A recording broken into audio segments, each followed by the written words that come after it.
You saw The Irishman. Yeah. Okay, so explain. This is a guy who, do you know Colin? This is one of my favorite things on anyone's resume. Colin bombed at Robert De Niro's birthday party. Oh. Yeah. He doesn't know that. He didn't see Irish Wake. He doesn't know my famous story.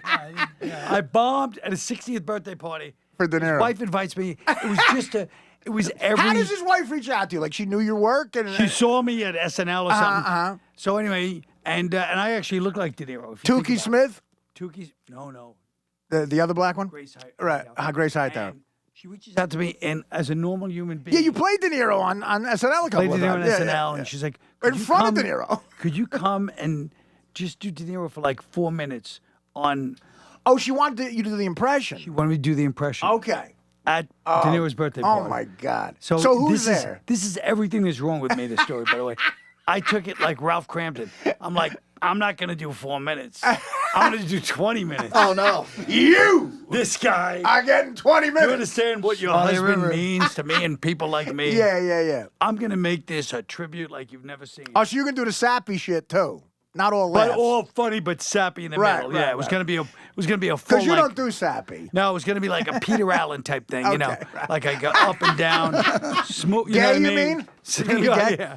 Oh, But like do it. Oh, Peter Allen. and then Somebody it should be more like Woody Allen. Whoopi and So Whoopi Goldberg. Whoopi Goldberg, Billy Crystal. Whoopi and Billy were probably supportive of you as a comic. No. No. Billy Crystal. I mean, Whoopi was, and Robin Williams, and Billy Crystal. But Billy Crystal knew, like, I slammed him a couple of times on SNL, so he told Jeff And Ross. he's a total asshole. And he goes, "What's this guy Colin Quinn? What's his problem come with me?" on. So he It's like he's fucking immune to it. We all This break must have balls. been. I know, but he must have sensed there was more to it. Yeah. Because there was all that make a joke, and then the top AFI film, My Giant, that kind of stuff. You know? and then Chris Walken, Chaz Palminteri, Christopher Walken. Irwin Winkler, the real power players. Yeah. Scorsese wasn't there. It's my only lucky break. And so De Niro's there.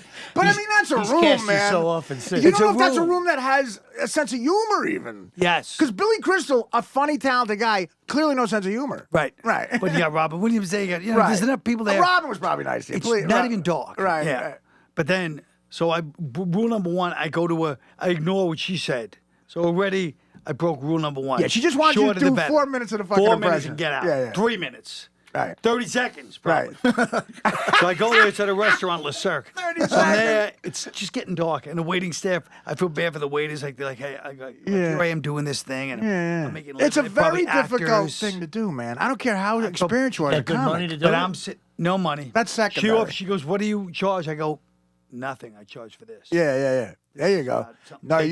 you, nothing. Yeah, because this is gonna be in my mind also the time Scorsese's there in my mind, and he's gonna be like, "How did I miss this guy?" This is a bigger deal than getting an Emmy for a course. cop. Like, Yes. I mean, to be asked to do that. Yeah. Absolutely. Yeah. And so I go up. Now rule number 2 that I break, and Artie knows all these years of comedy. Rule number 2, she goes, "I'll introduce you," Oh, good. and I go, "No, don't introduce me. Oh no. I'll just go up cold." That's crazy. So now you've abandoned even like your natural instincts. Yeah. Oh, did she host this? This No, whole thing? but Did she host it? Yeah, she was emceeing. No, I'm saying that it haven't. There's no host, Oh, but it's God. like, she's putting a birthday party together. It's Yeah. me, Grace Hightower, Yeah, guys. she'd be the one that would write. She'd be the one that I'll would be say, at the Funny Bone next Whoa. week. Oh, God, I'm already getting like... Because, by the way, just to give you props, I saw you do it Howard's 50th birthday party that Robin Yes, Quivers put together. You yes. came in, and I didn't even know Colin was coming. I'm at the table. We're all there, and you destroyed. Yeah. But you roasted us. I roasted. A friendly... Okay, so So go ahead. this is, So you I go made up this cold. So I go up cold. So Not even a waiter says there's a comedian coming up in between the appetizers? So here's rule number 3. Instead of going up, I couldn't memorize it because it's all stuff about De Niro. Yeah. I make sure there's a podium. I lay out 4 sheets of paper on the podium. Right. Get So on I that can mic. Get on. so I can refer to the notes. Yeah. So it's already So now you're bad. Janine Garofalo. Now you're Lenny Bruce reading his court transcript. Yes. So I go up. They're still talking. I go, "Hello, everybody." Now rule number 4, I break. I go, I'm here to talk about Robert De Niro. I don't know him that well. Well, Thanks these for are his that, bulletin. friends. Yeah. These are his friends. Why would somebody?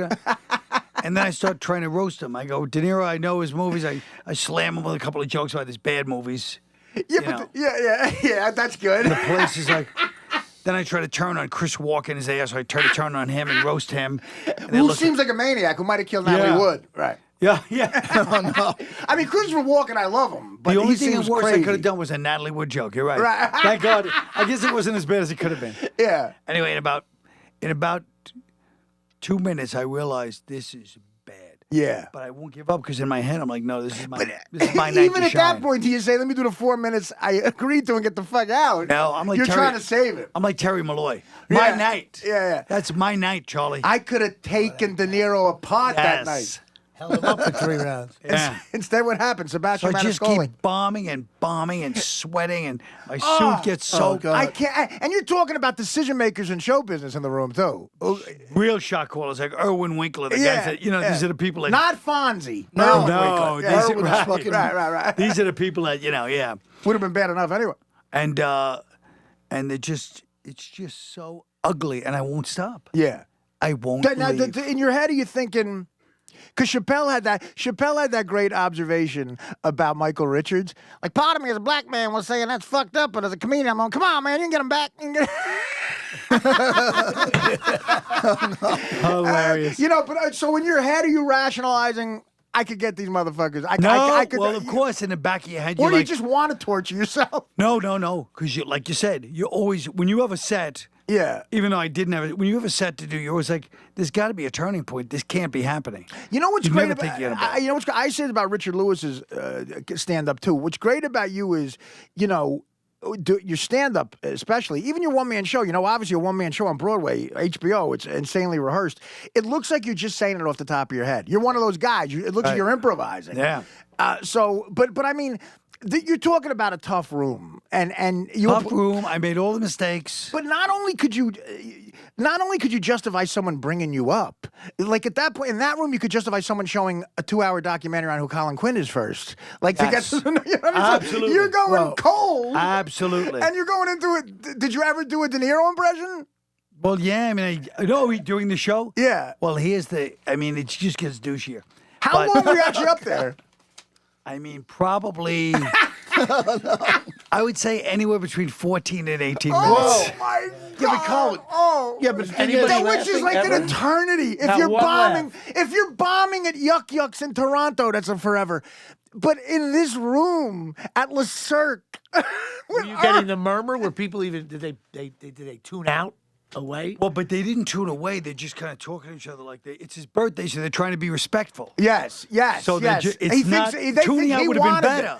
And now They think Grace he won. Hightower's probably going like, "What did I do?" Her and De Niro just looking at each other, and she's trying to explain. It's just ugly. yeah, but Colin, you don't know what industry people are thinking of people sometimes, too, though. Yes, You're up except there. here's how you know, because I told that story, and then I was like, oh, years later, I was like, you know what? Maybe it wasn't quite as awful as I thought it was. And then me and Norton run into De Niro and Grace Hightower outside The the great cell. Jim Norton, right? Yeah. Yeah. We went into her outside the cellar when he's researching that abominable comedian movie. Yeah. And so we're talking to them for a couple of minutes. We're all having laughs. And they're cool. Yeah. And then Norton goes, hey, remember when he bombed at your birthday party? Oh. And Oh, no. Their faces darkened. Their eyes got so angry that even Jim to this day admits it was that traumatic to them, He too. was trying to bust your balls, but he said that was even a little too much. They When he were saw like- the reaction, their like it was faces- clearly a tragic moment in their life. I mean, 10 years, they've been around the world 5 times and stuff, and it's still... They've done coke with Lenny Dykstra in St. Bart's. And stuff. Yes, No, and they were just sitting there, and he said that look on their faces, even Duh, Norton goes, yeah, but listen, it was a chill. you just described something that I don't think any comedian's ever described. You saw the person who booked you apologizing for booking you while you were doing your set. Absolutely. Well, That's right. She's explaining to And it's Grace Hightower apologizing to Robert De Niro. one of the ugliest. And then when I walk outside, of course, the famous part was after it's a worst bomb. I mean, I'm covered in sweat. I had Yeah, a suit, yeah. but I had a shirt. I had a real gig that night. Yeah. A stand-up gig. So I have a new shirt I was so proud of. Right. A cashmere shirt on a hanger. Oh, my And it was a God. light drizzle of rain. I walk out into Fifth Avenue, and I'm waiting for a cab. Robin Williams goes out. He goes, "Oh my God!" He goes, "Oh my God!" I felt. He goes, "My wife goes, go help me." He goes, "He doesn't want me to help him." Yeah, so Robin was cool. Right. Yeah. And then I go, "I don't know what happened." And I go like this, I gesture, and my new cashmere $300 shirt flies off the hanger into the street in a puddle, and a cab runs it over. Oh. And I look at Robin Williams fuck. like this with an empty hanger, and he starts crying with That laughter. is such a bad. That's And a I bad just- showbiz day. I turned around and walked. I got a That's- question for you. well- How did you do at the next gig that night? You had to be Fine. right. Probably Really? killed. Whoa. He's a pro, dude. I know how it But is. let me Just tell you saying. something. Let me tell you Just something. saying. The only the chain of events you just described as a tragic showbiz day. The thing I have to okay, here's my version of that. 1996, I get on Mad TV. The second season, after going to rehab, Quincy Jones treats me like a brother. He says, "Go to rehab, come back." I'm kicking ass. I relapse on coke, and I go to jail. I'm in LA County jail. Quincy pretty much tells me, "Man, you gotta go get better, dude. I don't know if it's gonna work out. I love you." So now I lose my one big job in show business. I probably am done with the business. I don't know what's gonna happen. I gotta go back to road gigs. I'm in an orange jumpsuit when Quincy tells me that in LA County jail. Okay. Earlier that year, I had shot a scene in Jerry Maguire. Okay, in April of '96, I shot a scene in Jerry Maguire. It's coming out Christmas time. 2 weeks after I get arrested, it's coming out. I told everybody in my life I'm going to be in a Tom Cruise movie. The scene's with Tom Cruise. Okay, I get the guard with the help of Quincy. I get the guard after Quincy tells me Mad TV's over. I'm now looking at a felony because I took a swing at a cop. I'm looking at time in LA County, assault on a cop, possession. I had an 8-bullet blow on me. All right. Serious out there. Okay, I'm in the orange jumpsuit with a blood and a crip who are mad at each other, and a Latin king, a 5%er. Okay, this is my life. I say to God, I need to use the phone. This is my version of it raining on your sweater. Okay, all this shit happens. I got to check my answering machine because I owed a bookie in Staten Island $30,000 for the Tyson fight. First message on a machine. It's not the bookie. He was the second message threatening to kill my family. First message is Cameron Crowe. Okay. First, he goes, "Artie, Cameron Crowe, listen, I've been meaning to call you. Your agent just gave me your number. Listen, dude, you were great in the movie, but the scene just didn't work out. I'm so sorry. You're not in the film, but maybe we can work together in the future. Hang up." Now I'm in an orange jumpsuit. I just hear that. I'm looking at the gang members in line. Then the bookie goes, "Dude, I need this money. I need this 30 G's. I'm 3,000 miles away. I do have to protect my family." That's me. Like, again, sometimes... I told everyone I'm going to be in Jerry Maguire. Meanwhile, it's 1996. I haven't heard from Cameron Crowe since, so we haven't worked together. He didn't call me for Vanilla Sky. But sometimes when a day like that, did it ever go through your mind, I'm leaving the business? No. You got a gig that night, and... But I just would have liked to have seen you turn around and look at the quick blood, be like this. Just give him the... Sorry, I'm having a day. Do you believe this, guys? Yeah, but Can you believe the day I'm having? the worst thing that ever happened to me was, I don't know how bad this It's got to be worse than This, that. no, Yes. this isn't. First of all, just a picture of Mike. This is a promo for the show. Mike, that picture of Mike, the worst thing that ever happened to me was... no, but That's a tease. I don't know if this this isn't Buying as that bad. Italia shirt. For a with- certain kind of guy, this is the best tease you can hope for. I don't think this is as bad as you guys, but hanking it in front of Brendan Tartikoff in the Improv in L.A. Not even close. Not even close to as bad. That's not a good thing either. though. Brandon Tartikoff. Tell the people who Brandon Tartikoff is. He was the head of NBC for years. Right, okay. No, but I went on after Rondell Sherry. I should never have been on this showcase. Yeah, no one because- wants to follow Rondell Sherry. No. I'm sure he murdered.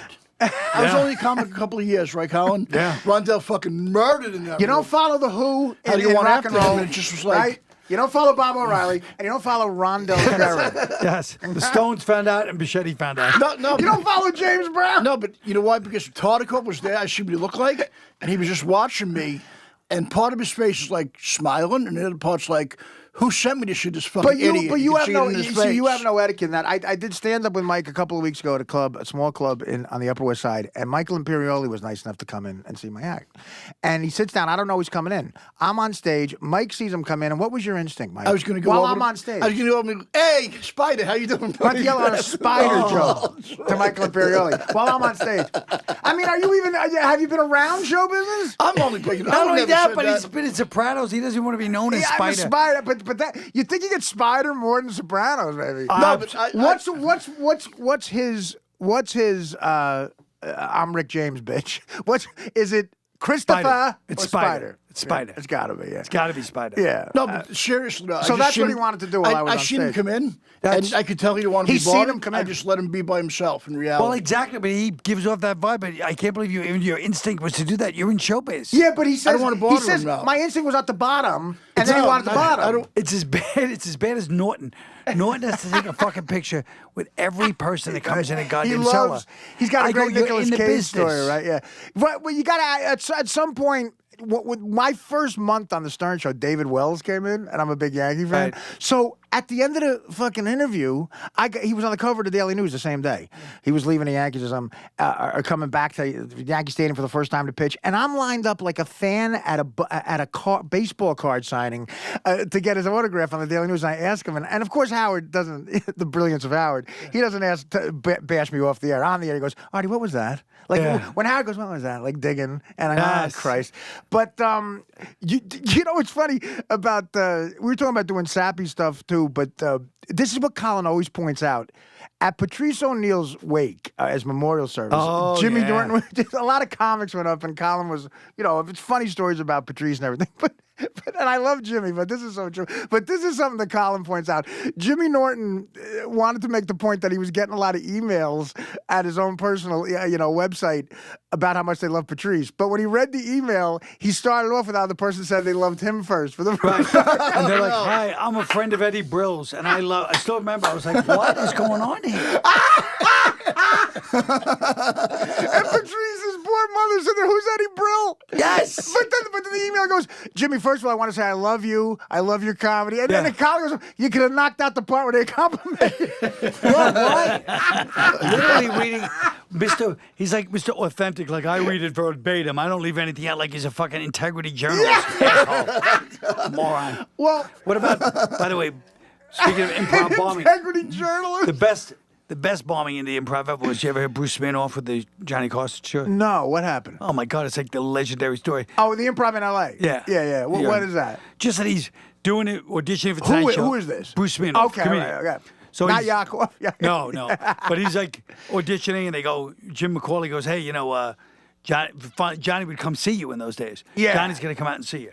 It's a big deal, 1981. That's as big as it gets. Yeah. Oh, You're yeah. talking about your career But he's changing on. immediately. The one night he's on, he's doing his 5-minute set. A drunk is heckling him. Oh, yeah. It's Johnny. You're kidding me. Johnny's Johnny's heckling him.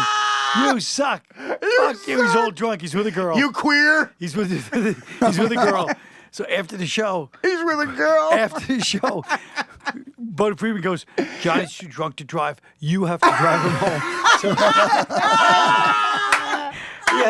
Oh, God almighty. he has to drive Johnny home. Oh, that's fantastic. And he's driving Johnny home, and the girl in the back is going, "I thought he was pretty funny. Nah. I think you're funny." And Johnny's going, "He's not fucking funny. Oh, He'll never be on the fucking He's driving him home. Johnny, so you get a car. The guy you just, Johnny's in the back. the guy whose life you just ruined is driving you home. And Johnny's going, he goes, "You don't understand comedy. He's not funny. He'll never be on the fucking Tonight Show." So he's got to hear that over and over from the Oh, my biggest, God. the most powerful man in comedy. He's going, He was sucks." probably the most powerful man in comedy. Yes. And then when they get to his gate, I love all shit these like- other cars were following them up the thing. It was Yeah. Johnny Carson. So Johnny thinks Bruce tipped him off. He's like, "You fucking cocksucker. I'm going to fucking ruin your career. You fucking tell these people to follow me." That's amazing. And meanwhile, if it were today, Bruce Sminoff would have said to Johnny, "Hey, could you follow me on Instagram?" But okay, again, stories that relate to that. You know, the great Dan Vitale. You know Dan Yes, Vitale? of Okay, course. Dan Vitale is a great stand-up comic. He's the guy, Jim, if you remember the New York Comedy Club, who did the bit about on Jeopardy in 1992. If you the lose whole- the money, oh, you should yeah, actually yeah. owe Alex Trebek the money on Jeopardy. So and he used to funny. go at the end with the credits, "Hey, I'm in a hole over here." Anyway, an amazing comic. Yep. He was on Saturday Night Live right after the Eddie Murphy years. Right. Okay, this might be up there with the Bruce again. Shit that he had some trouble with substances. Yes. He would tell you that. Okay, he gets on SNL, and Lorne Michaels was there, so it must have been when he just came back. And Lorne, he thinks he's going to be the next John Belushi, Right. Dan. And within 3 weeks of being on the show, he's not getting on the air, but he's starting to write. Lorne says to him, "Hey, I got Yankees tickets tonight. I'm going with Penny Marshall and Art Garfunkel. So it's Penny Marshall, Art Garfunkel, Dan Vitale, and Lorne Michaels. Yeah. Okay. So a big deal in a young comic's life. Of course. The guy producing the show. But he's on the edge of getting fired. He's worried. But he says maybe Lorne reaching out to him. They go to the fucking game. They go to the Yankee game. They're in a limousine on the way back from the Yankee game. Vitale gets insanely drunk. Maybe a little blow, whatever. In the limo, throws up on Art Garfunkel and Penny Marshall. Throws up. Oh my God. On Penny Marshall and Art Garfunkel. That's career That ending is right fucking there. horrible. He was Holy fired the shit. next day. Wow. Oh, yeah. He threw up on not Lorne. This would be better for Lorne on his guests. Yes. And Lorne likes everything very precise. Oh, yeah. I just want to laugh. I mean, Oh God! just Christ. I mean, you know, That was not on a cue card. When Throw I- up on my No. desk. And you know, Art Garfunkel's like this too. He went back to his hotel. He's like, fucking. First Paul Simon shits all over me. I mean, but again, that's rock and roll. When I hear stories like that, it just makes me love a guy more. Yeah. It just makes me love a guy more. You know. Christopher Walken, Kamal, one of the Jerky Boys, a good friend of mine, has a story about Christopher. No, Greg Gass, who does perfect impressions, and it's going to help do a Walken impression here. But He does great Sam Kinison. there was a bar where all these actors hung out with that that Gass and Kamal went to with this guy who was like sort of an asshole actor who tried to get like a network every time he saw people. Right. I know the one. So I there's know a the huge fight outside this bar in Times Square where all these actors hang out, and someone gets thrown out and like is all bloodied from a bar fight, and it's Christopher Walken. Whoa. Hilarious. So the kid who tries to network with everybody picks up Walken, and Kamal and realize that this is Christopher Walken, and he says to Walken, "Are you okay?" And he's like, "Yeah." And he goes, "Hey, listen." Has a headshot. Took a headshot out of his fucking briefcase. And again, the hearing Gas do Walken here is so. I'm going to try to do it. I'm not going to do it. He says, "Hey, I'm an actor. Do you mind giving this? I know your wife is a casting director, which she is. Can you take my headshot?" So Walken, like, he hears him say that. He's dusting himself off, and it doesn't even look at him. He goes, "What's your name?" He tells him. You see the anger scene. He goes, "What's your name?" And he tells him his name. He goes, "Listen, here's what I want you to do, Daryl. I want you to turn around and walk directly that way, and I want you to go as far away from me as you can. Or I'm going to beat the shit."